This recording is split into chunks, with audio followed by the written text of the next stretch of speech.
Well, I know people are going to be curious, so just so you know how I've been driving this car for the past 6 years since I made it roadworthy and decided to make it a Mad Max car. I've got my tablet here, and I've got a Bluetooth OBD2 monitor here that sends a signal to the tablet.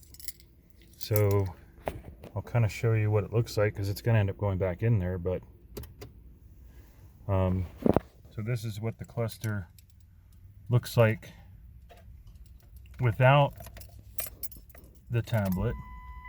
Here's all my lights that haven't worked for the past 6 years. The only ones that would come on would be the airbag, I think. Actually, it's kind of goofing up again already. So I hope it works good enough to smog, but... So that's what it looks like now. That would be a conventional arrangement from a regular dashboard instrument cluster from a 2008 Crown Victoria. So this here is what I've been looking at ever since I decided to start using this. So I'll show you where I normally set it. Of course, where it sits is normally the hole that's in this panel. I've got the whole literally dash pulled apart so I could get the cluster out. But if you see, I've got my air temperature, my barometric scale for PSI and load. I've got my intake PSI. I've got my trip miles. I've got my tachometer here, which is a little delayed, I think, because I've got a couple other things on. So this is my vacuum. This has a speedometer that's in like a digital readout, and then I have an actual gauge here for speed. This is my intake temperature. This is the intake PSI vacuum. This is my actual coolant temperature. This is the load, or how much throttle input there is. Since the car's warming up now, it's above 20, but if I hit the gas, it goes up to, well, if I floor it, it'll end up bouncing up to 100. So yeah, this just so people know, this is what I was seeing to drive around, and this is just a regular tablet that's hooked up to my ECU, so I can get out of it, and since this has data on it, I can actually do everything I want that I would normally do if I just had a tablet. But this is kind of like a some people think it's kind of like a Holley EFI setup. It's kind of. I've just got a torque app in the tablet, and I have it on my phone.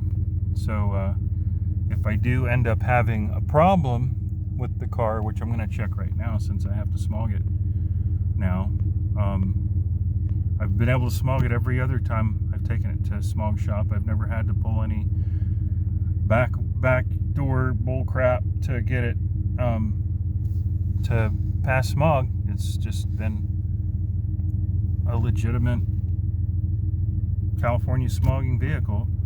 I have all the catalytic converters, all the electronics. But let's see here. I'm gonna check, see if there's any fault codes.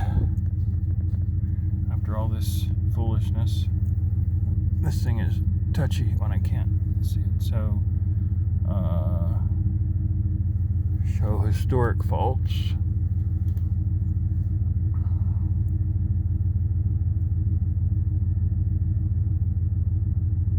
no fault codes. So literally the only reason I couldn't get this car smogged this time is because, which you'll be able to see, there's actually an engine light there, which he said wasn't coming on, which I believe him, but I've never seen that come on since I had the car, because the instrument cluster didn't actually work. So the only drawback to using the tablet is, let me get this out of the way, is that I couldn't actually see the fuel gauge. I couldn't see the turn signal indicators, but I think that flash is normal for when I'm turning the car on.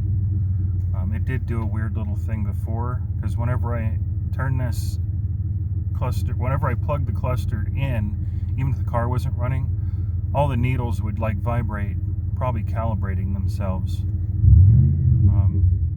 But you can see the same delay that I was getting from the tablet for the tack. Let's see if I can get it in here. So here's the tack for the tablet on your left. It says 805, 802, 796, 810. So it's showing just under 1,000 RPM on the actual tack in the car, but there's a little bit of a delay on the one that's on the tablet, because I've got a couple things running on Bluetooth right now at the same time, and yeah, it's having a little bit of a problem, because I guess, I don't know if that's bandwidth. I just have a bunch of things that are running off of this. Gets a Bluetooth signal. The tablet runs off of Wi-Fi. I've got a iPod here. Trying to remember what else. I have a whole bunch of stuff in this car that when I pick the tablet as primary use of the Bluetooth, then it doesn't have that delay. But what's funny is I could walk away from the car and somebody could rev up the car, and I still have, it's almost like a scanner per se, which is basically what it's doing. This is you can't see it. So I don't even know if they sell these anymore. This is an Elm 327 interface, and I plug it in. I've got two ports. This is an extra port on a Y band, or just a Y connector, and that goes into the OBD port in the car. So, which is most of the car is the dashboard sitting in the back. But anyways, so just in case people are curious, if they had a car that their instrument cluster didn't work, but their entire diagnostic systems and all their body control modules, ECM, PCM, if they all work, but you have an issue with your cluster, but you don't have any issue coming through from your OBD2, then you can buy one of those and use a tablet. This is a perfect size tablet. I actually was gonna be mounting it here because I thought I was gonna be fixing the instrument cluster years and years ago, and I was gonna kind of use this as a screen, like a double din, or buy a double din stereo, so I could just run this. But this works out because I can use this, of course, as a GPS map, Google Maps. I can watch videos. What's nice, even though there's no faults right now, if I did have a fault and it told me there was a fault code in the car, since this has got a data package on it, I can just point and click on the touchscreen here, and it'll give me a YouTube video on what my problem is, how to fix it, explain what's involved, while I'm on the side of the road if I wanted to, or while I'm driving, because I'm looking. It's in point of view because it's right where I would look at the instrument cluster anyways. So I normally have a computer mount here, and I have a laptop that sits there, but it's not. I'm not sure what I'm going to do now that I actually have a, I literally have something I never had before. If I fix it correctly, I'll have an odometer, because I haven't had an odometer for the same amount of time that the instrument cluster wasn't working, because it would pop up once in a while, but I think the last time I got a reading off it was at 125 or 126,000 miles, and I've been out of state several times with this car. I've driven this car a lot since then, so I'm really curious what's going to pop up now that the cluster works, even though the odometer doesn't, which is normally right here, even the odometer doesn't show anything. When they put this on the scanner to try and find out why the engine light wasn't on, they said, oh, there's no communication between the cluster and the rest of the car.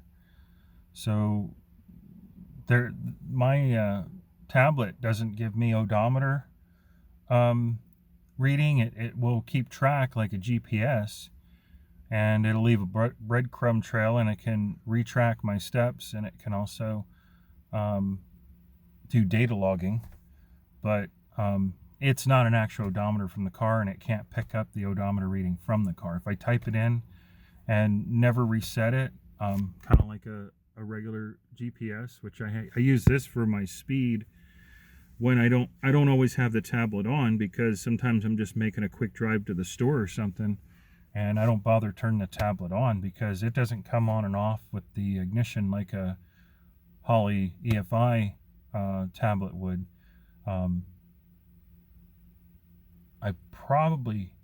I got a fan running in here or something.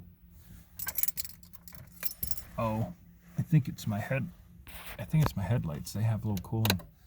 Yeah, they have cooling fans in them, or there's a cooling fan in the dash. Anyways, this was a longer video than the two videos that I felt I was leaving out an explanation on how I was driving my car on a regular basis as a daily driver, a lot of times without any gauges or speedometer. So but yeah, I think that's what I hear. I've got cooling fans in my headlights. I think that's what I'm hearing, which is ridiculous that I could be able to hear that. Yep, that's what I'm hearing, the little cooling fans in the headlights.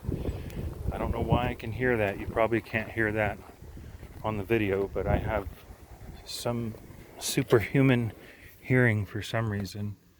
I'm not bragging about it because it keeps me up at night, but yep, that's what it was. So anyways, that's my speedometer as a default. The tablet was my speedometer when I was actually going to be driving the car regularly, and now the speedometer is actually like everybody else's. All right, I'll make another video later after I get things put back together.